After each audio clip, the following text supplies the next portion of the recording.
You are now listening to the Motown Sports Talk podcast. Thought that's how we were going to start. Here's your hosts, Jordan and Dalton.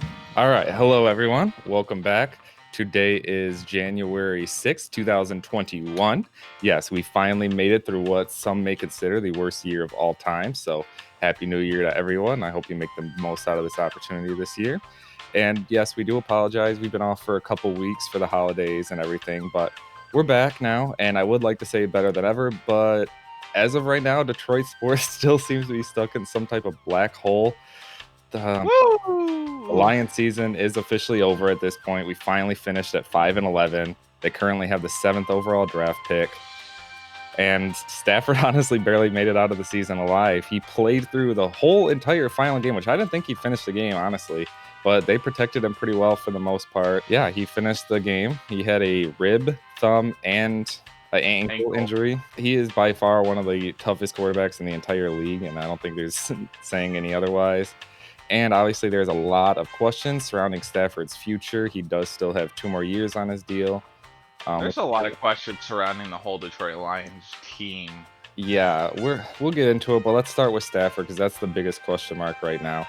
And obviously, the biggest implication is if we trade him, that's a $24 million cap hit. And in a year that nobody really knows what the cap's going to be because it's not increasing. If anything, it's either going to be the same or go down this next year. So no one's really sure where that's going to be. So honestly, in a year, again, where you're not sure about the cap space and a new GM and head coach coming in, I don't think it's good to hinder your team with that much of a cap hit on your team when you're just coming in. And we've talked about it too.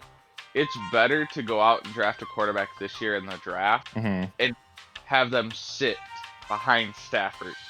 Yeah, we've talked about it on tons of podcasts. We've talked about all the quarterbacks that have done it. They come in for a year, sit behind a professional and watch them, and then they get launched into stardom like Aaron Rodgers, Patrick Mahomes, who I don't even know. We've named tons over the years on the podcast. Yeah, so like I said, I don't know if we should definitely be first round. I think we should definitely address the defense in the first round, or again, depending on what happens with wide receivers. And I was going to say wide receivers possibly, because this is a very offensive. Last year's draft was a very defensive draft. Now this year's draft is a very offensive draft. Exactly. So that's what I'm saying. Depending on what we do with Kenny Galladay, Marvin Jones this offseason and who we sign in the offseason as far as wide receivers. Even Jamal Agnew, because Jamal Agnew is a free agent too. That's what I'm saying. I think every single one of our wide receivers, Mohamed Sanu, Danny Amendola, Marvin Jones, Kenny Galladay, Jamal Agnew, every single one of them is a free agent. So, but yeah, so again, wide receiver is a possibility, especially if the Devonta Smith ends up dropping to us. I don't know. The Devonta Smith is the one I keep hearing everyone talking about. But yeah, I really think that we should address defense in the first round unless someone like that can drop to us, or again, depending on what we do with our wide receivers. Looking at the draft board, I don't really see many defensive players that should go. I've seen 10. a lot of mock drafts projecting that Micah Parsons guy to us, linebacker. I haven't watched too much film on him or anything, but I keep seeing him being picked to us in a lot of mock drafts. Yeah, again, we'll see. We'll have a lot of discussion up till the draft. We're going to have a lot of segments coming up because now we're going to have to try and find still more stuff to talk about, especially with the way the Pistons are playing, which we'll get into that later in the show. That's a whole different topic, but yeah, again, back to the Lions. It's just this whole season did not go clearly the way it wanted. Okudah, our number 1 pick, did not perform the way the number 3 overall pick should perform. Again, he is a cornerback. He's still young. And I think he will get better as time goes on. Again, we've talked about it before with Amani Oruwariye, but he was a 5th round pick and not a 3rd overall pick in the entire draft. So, but everyone had Oruwariye going early. Yeah, exactly. I'm pretty sure everyone projected him like in the top 3 rounds. Basically, our entire defense, again, me and Dalton talked about this off air a little bit, but I honestly think our defensive line, if healthy, is kind of pretty solid. Again, if we can maybe bring Everson Griffin back for another year, he played pretty well over his last few games. And then if we can... We have to re-sign Romeo Okwara. Yes, I was getting to that in a second. But again, if we can have Trey Flowers healthy, Deshaun Hand healthy, bring back Everson Griffin, Julian Okwara healthy, and then his brother, who played like an all-star this year, who was pretty much the only bright spot our entire defense. He had a total of 10 sacks, 61 pressures, 9 quarterback hit, 42 hurries, 27 tackles, and 25 stops. He, again... he had like 2 forced fumbles, too. Yeah, he's going to be getting a big payday this offseason. I really hope the Lions retain him. Again, with us having his brother on contract for the next few years, I think, again, if Julian can stay healthy, I think those two paired together, again, with a healthy Trey Flowers and a good defensive line, I think that'll be a pretty solid unit if we can stay healthy. That's the biggest thing. But our linebackers and secondary, it's not good. Tracy Walker even admitted that he hasn't had the best season. He definitely stepped up in the last game against the Vikings. You could tell he was tackling with a lot more force. He was actually bringing defenders to the ground instead of just attacking and being broken off and them going off. I wouldn't mind us not working too much on our defensive backs necessarily, like letting them kind of maybe get like some pieces, but don't go out and like spend big money on replacing one of them. I think we should Like, cut Trufant and bring in another veteran cornerback. Yeah, I agree with that, but like Tracy Walker, Will Harris, like maybe like bring in like some small like just kind of backups in case they aren't playing well. Definitely, I would leave them for at least one more season just to kind of see, and I would 100% focus majority on the linebackers. Because honestly, outside of Jamie Collins, and Jamie Collins wasn't even a good coverage linebacker, he was just more of that blitzing linebacker that could get sacks and tackles for a loss and stuff. So I would focus on the entire linebackers. That would be my main focus, and like Jordan said, getting rid of Trufant and bringing in somebody else, which there's been some speculations that if Robert Slay was to be signed as the head coach, that Richard Sherman would want to come to Detroit to play for Robert Slay, which, I mean, I wouldn't disagree with it, but... Yeah, I wouldn't mind Sherman. I know obviously he's older, but he's still performed pretty decent over the last couple of years for San Francisco, even after his Achilles injury. And just imagine Jeff Okudah and Awarrior being able to learn from Richard Sherman, one of the best quarterbacks. We'll see what happens in the offseason. Again, we've got a lot of questions, and we'll have a lot of more speculation in future episodes on who we might sign and all this stuff. I also ask that we don't draft a running back this year. Yes, I'm tired of drafting running backs every single year. I honestly wouldn't mind having Peterson back, but yeah, so carry on. He has one more year. We can pick up his 5th-year option, which honestly, I know we didn't really use him that well, but yeah, so I don't know. Maybe if we can end up re-signing him for a little bit cheaper, because he is one of the best pass-protecting running backs, and he can still catch the ball out of the backfield too, which people forget about. We just didn't utilize him that well because we used mostly Peterson and Swift, which honestly, Swift, he had, 10 touchdowns and I think 700 yards or something like that in only, 12 games he played or something like that. He obviously didn't play every single game. And in the beginning of the year, we barely even used him. Can you imagine if we used him in the full capacity we did towards the end of the season all year long? He could have probably had 14, 15 touchdowns and 1,000 yards. Swift finished the season with 8 touchdowns and 521 yards rushing. He had 3 rushing attempts in Week 1, 5 against Green Bay, 0 against Arizona, and then 4 against New Orleans. Exactly. And then our bye week, and then after that, then his production went up from there. Exactly. And even Peterson said when we first started using him more that he didn't understand why we weren't using him more earlier in the season. But yeah, so if we can keep riding Swift, I think he's going to be a future all-star. I think Bob Quinn finally got one good running back draft pick. So let's start getting into the head coaching candidates. Obviously, with the season ending this week, not only the Lions, but all the teams with head coaching vacancies are currently interviewing. You can interview teams with the first round bye, so anyone from the Packers or the Chiefs can be interviewed, such as Eric Bieniemy. But obviously, teams that are playing this week can't be interviewed. The Lions have done a very thorough and extensive search. They've been interviewing everyone, it seems like. Yesterday, the Lions did interview Eric Bieniemy. And they're interviewing Darrell Bevell as well. Today, yep. And then they also are planning on interviewing, or they already interviewed Marvin Lewis, too. Yep. And they also have interviews set up with Robert Salah, obviously from the 49ers. The tight ends coach, Dan Campbell from the Saints, but again, I don't think that can be until after the season. Titans offensive coordinator, Arthur Smith, and then, as we just mentioned, Chiefs offensive coordinator, Eric Bieniemy. If I had to make my choice, obviously, I'm going with the most obvious answer. I'm pretty sure most Lions fans, I would really like Robert Salah. After we had Matt Patricia and the so-called dictatorship and the way he treated players and everything, I really think bringing in someone like that with just a new rejuvenation of the team and just the team energy and everyone buying into actually what you want to do instead of, again, trying to run some type of military camp or dictatorship. It seems what Patricia was doing. So I think someone who can just get along with the players and be more of a players coach in general is more of the avenue we need to take. Well, and like I said, like if we sign him and Richard Sherman was to come, Richard Sherman could come in, and obviously he's a veteran that's won Super Bowls and he's a proven player in the league. So younger players are gonna listen to him. Yeah. And he can come in and be like, listen, like, he's legit. This is how he kind of does things. Listen to him. Like, he can come in and talk Robert Slay up to these younger guys that obviously Jeff Okuda had came into Matt Patricia thinking that's how, like, the NFL's ran and that's how, like, all coaches are. But yeah, the Lions have come out and said that they are open to hiring a head coach too before a general manager, and they have been upfront with all their candidates about that.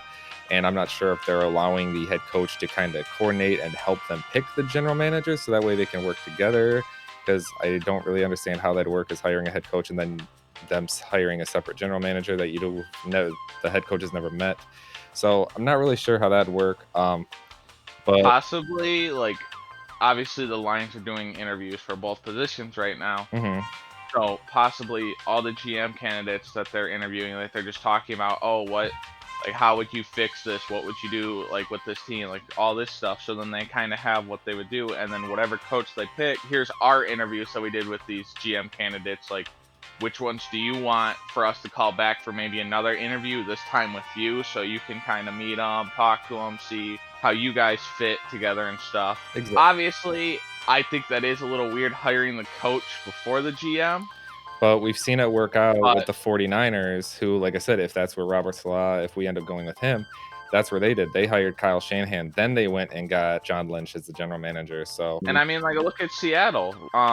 Pete Carroll's basically like the final say on the roster. And yes, you're right. Speaking of the Seahawks and moving on into more of the general manager talk now, there's been a lot of rumors going around about who we could possibly hire. I've seen a lot of steam picking up for Thomas Dimitroff, the former Falcons general manager. I'm not sure where that got started, but I keep seeing a lot of stuff saying he's the strongest candidate for the Lions as of right now. A lot of people like Rick Smith from the Texans, which I've been very vocal personally. I don't want either one of those guys. I would prefer another up and coming. I think a lot of these GMs of these successful teams have been younger guys, like I just mentioned with John Lynch and the 49ers. Look at how they've kind of built their team. They've done it successfully with a young head coach and general manager. I mean, they're obviously not the youngest, but they're not super experienced either. So I think that someone like maybe Ed Dodds, the assistant general manager of the Colts, who's someone I've been hyping up this entire time, I would really like him. I've heard he's a favorite for the Texans as of right now, but we'll see how that plays out. Another person that got thrown into the mix the other day, another general manager candidate that got thrown into the mix the other day was John Schneider, as you just mentioned, of the Seahawks, which, again, I am all for, but again, as you just mentioned, a lot of people have kind of been debating whether it was actually his doing or if it was Pete Carroll who was the one who is signing all these players and trading and all this stuff. But I don't know. He's been there since 2009, so I think that's my main argument, is they would not have him as a general manager if he was not in some position of power and some type of authority role. I know Pete Carroll has the final authority say, as they say on the roster, but again, look at like Houston Texans. They had Bill O'Brien as both the head coach and general manager. They had an assistant general manager, but they didn't have somebody in the actual general manager role. Same thing as the Patriots. They don't have an actual general manager. They have a director of player personnel and stuff, but Bill Belichick is technically coach and general manager. So I don't think they would have him in the official general manager role if he didn't have some type of authority or say over the roster. So I really do think that he's learned a lot. Again, if you've been there under Pete Carroll for 11 years, you know what you're doing. You know what he's looking for and the type of on how to build a team. It's not like he's just been there for 2 years under Pete Carroll and trying to get a head coach or a GM job. So he is someone I'm very in favor of. Who is your number one general manager candidate? I'm not too big on the general manager because I thought Bob Quinn was going to be good. And again, you can argue Bob Quinn, but that's the thing about judging a general manager is, yeah, you can look at their picks and their draft picks and their signings and stuff and go, oh, they're a good GM or they're a bad GM. But I think you need to look at the team as a whole, and if they were successful. Just because they maybe signed a couple bad people or drafted a couple bad people, And doesn't mean that's not what I'm saying, because a GM is going out there and he knows what his coach wants and the scheme that his coach wants, so he's going to go out there and he's going to get the best players for that coach's scheme. exactly. So if the coach doesn't work out and his scheme isn't working, then it looks bad on the GM. And we've talked about this too before with when Bob Quinn first got here, he was building for a Jim Caldwell team that a lot of people, and I'm assuming Bob Quinn at the time, thought was on the cusp of making a deep playoff run. So it's not like you're trying to rebuild, you're just bringing in a few pieces. Then Matt Patricia comes along and they basically scrapped the entire team, got rid of everyone, and brought in who Matt Patricia wanted. So that's where, again, I'm not saying Bob. That is the place where sealed Bob Quinn's fate. Mm-hmm. When we were 9-7 with Caldwell and just had to get over that little hump or something, and he decided to fire him and bring in Matt Patricia, it completely blow up the team and try to build on Matt Patricia and then just screwed us over. That is what sealed Bob Quinn's fate when he got fired, was firing Jim Caldwell, a 9-7 consistently playoff coach, for Matt Patricia. And that's why they got fired at the same exact time, because he made the wrong decision that you can actually pinpoint on him. Yeah, it was his decision to bring him in, and they would, like we just mentioned before, the head coach and GM worked together to build the team that they wanted. And clearly that was way worse than what we had with Jim Caldwell. So, and congratulations for Jim Caldwell getting a head coaching interview for the Houston Texans. I know we talked about it on the last podcast, I'm pretty sure, but still, it's a big deal, and I hope he gets a head coaching job. Yeah, I wish him the best. I'd love to see him as a head coach, or at least a coordinator. I think he'll get another job, and I mean, if he wants one, I'm assuming he would. I mean, there's a lot of, I think there's 6 teams looking for head coaches. I believe so, yeah. So the Jets, Chargers, Lions, Texans, Falcons, Jags, and Jacksonville. Yeah. Which one of those jobs entice you the most? Well, obviously being a Lions fan is the number one enticing, but when you look at all the teams, obviously I think it's clearly Jacksonville. They have 2 first-round picks. They have a shit ton of cap space. They could sign whoever they want. They have tons of draft picks over the next 2 years. I think they have 11 draft picks just this year. So again, if I'm looking at it from that perspective and how I want to build a team, I think Jacksonville is probably the best. I think the Chargers are the most enticing. See, they're already... The Chargers have a great roster. That's what I'm saying. If you want a ready-to-win roster who just needs a few pieces and good coaching, I do think the Chargers are set up to win right now. But like I said, if you're looking to build for the future and you're trying to get your team, I think I would go with the Jags. But then also, the Chargers have their franchise quarterback. Yeah. To where you go into Jacksonville, you have to draft Justin Fields, Zach Wilson, or Trevor Lawrence. But like I said, you don't have to.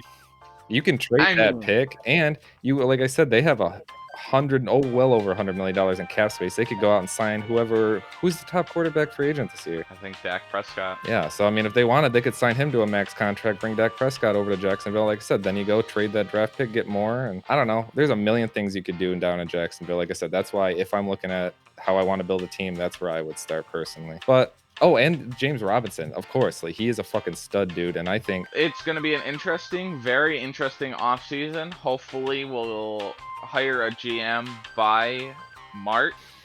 All right, and now we will move on to Pistons NBA talk, and it's been a rough great. It's been a rough start to the season, man. The Pistons are currently sitting at 1-6. We're the worst team in the NBA right now. Which is completely fine. Yeah, it's a long season, 72-game season this year. As long as we're in the draft lottery, we get our first round pick this year, and I'm completely fine with that. It's a long season. Hopefully we can improve. Unfortunately, we were just talking about this off air, but Killian Hayes is struggling. the number 7th overall pick in the draft, who a lot of people are really hyped about. I was hyped about him when we first got him, but it's not looking good. And we've discussed this before. He still is only 19. He still has to get used to the NBA speed. You can tell he has a chemistry with some of the players. Again, like I just said, we talked about this off air, and it seems like he is trying just maybe too hard to like try to fit in. Or we were talking about that. I read somewhere that somebody said like it looks like Killian Hayes is just trying too hard to like do what Coach Casey wants and just try to like not playing his own like brand of basketball. Like he's trying too hard to be what they expect him to be, which obviously, yes, you're supposed to listen to your coach and everything. All the good players played their brand of basketball. One thing I will say is honestly, I think Blake Griffin needs to be traded by the trade deadline. Yes, that is something. Because this team just looks way better without him. He's just taking 3-pointers. That's all he does when he's out there. And like, yeah, he's a good leader, veteran, but I feel like we have D Rose, so we don't really need Blake Griffin. And there's gonna be teams that are like trying to make the playoff push and could use a power forward like Blake Griffin. And Blake Griffin has a player option after the season that is going to take up a lot of cap space, so we can get rid of him and then look to bring in other players next offseason. So right now, I would look to get rid of him. Yeah, like you were just mentioning, Blake Griffin obviously would be the smart move, both cap-wise and to bring in either another young role player or to get a couple. Even get a draft pick, get an extra draft pick or two for this year or next year. But yeah, he's taking up too much time on the court. It's kind of feeling like the Andre Drummond thing where it seems like right now all he is doing is shooting threes. And aside from that one game where he made, I think, 8 in the game, he has not been looking good from threes. He can't play inside. It's just he's not the same player that he used to be after the injury last year. And it sucks because obviously it's Blake Griffin. He has played well for us over the year, but we just have too many good young players. Like, again, you just mentioned Jeremiah Grant, who has been our best player. He's averaging 23 points right now, and he's playing 36 minutes a game, almost the entire game. It's just like, give him more time, give Sekou Doumbouya more time. And that's another thing is why I want Blake Griffin gone, because Sekou Doumbouya is not getting enough playing time. Yeah, he's only averaging 13 minutes a game right now this season when Blake Griffin is averaging 31 minutes a game. It's like, you just got to give the younger guys a little bit more chance to play and stop having Blake Griffin just clog up the paint. It's kind of reminded me of the Andre Drummond situation back before we ended up getting rid of him, where he would just kind of sit in the paint and clog it up all the time. So even though Blake Griffin, like I said, he tries to go out to the wing and shoot, but he can't anymore. It's just not his game style. And on the bright side,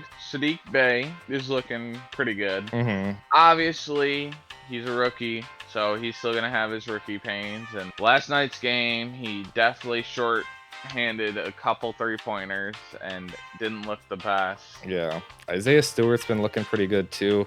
He brings that great energy off the bench.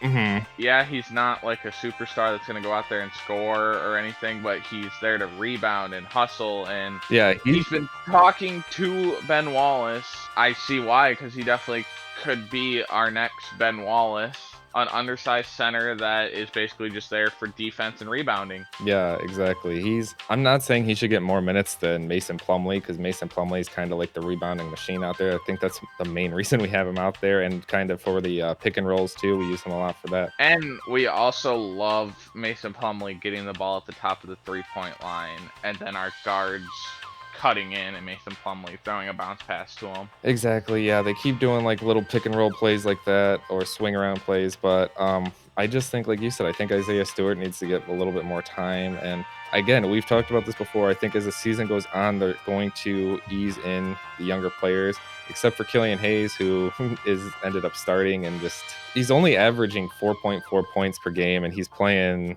21 minutes a game. Obviously, me and Jordan have talked about it in every sport. You can't look at a rookie's first season or second season and just automatically say they're a bust. Yeah, we're not saying he's a bust. I'm just clearly saying that he's having struggles through his first couple weeks in the NBA. Which is understandable. There was no...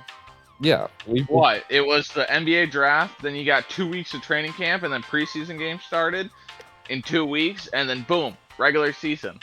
Exactly. Like, Yeah, and he's only, again, we've said it 100 times. He's only 19 years old, and he's still getting used to the speed of the NBA. I think you just got to give him another month or two, and he'll start to ease into it a little bit. and also if you guys have been watching, they just look fatigued out there. Like these back-to-back games, like they just look fatigued, and you can tell that they're not conditioned well.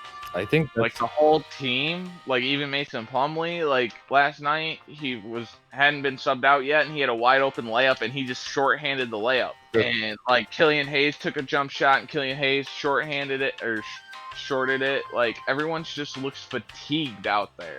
I think the Like I don't know whole. if I think Coach Casey isn't conditioning him well enough, or if it was just the short off season, they didn't have time to I think it was just prepare. that, like, because most of these players have been off since March. You have to think about that too. And then when the bubble came back, obviously it wasn't all the teams; it was just the players, playoff teams, and in contention playoff teams. So it's a lot of these players have been off for almost a year now. And like you said, they've had what, maybe a month or 2 months to condition. And you would expect as professional athletes that they would stay in shape, but again, playing a professional NBA game and just going for a jog down your street or running on the treadmill isn't the I mean, players like Derrick Rose literally said he didn't pick up a basketball at all the entire time. He was more worried about his family and stuff, which exactly. is So completely understandable. that's probably another reason why a lot of these players are, which like I said, obviously Jeremiah Grant and Mason Plumlee, they played in the bubble and a couple of the other ones. But yeah, like the rookies, same thing. They haven't been playing college or professionally or well, we know Killian Hayes was and a little bit, but still it's like most of these players haven't been playing seriously since March of last year unless they were in the bubble at some point. But yeah, it's just they need a little bit more time to get used to it, and as they get more games under their belt and probably, like I said, give it a month or 2 months, and I think they'll finally be a little bit more accustomed to game time. We just have to hope that we can actually win a couple games and get into some type of contention, because we are the worst team in the NBA right now. Hey, I'm fine with that. First pick, baby. Cade Cunningham. Well, we'll see. So yeah, guess we'll see what happens tonight. See, hopefully we can get a win. I doubt it against Giannis, especially in Milwaukee, but we'll see what happens. Anything else you want to mention, Dalton? All right. Well, again, we want to thank everyone for tuning in, and we'll see you again next time.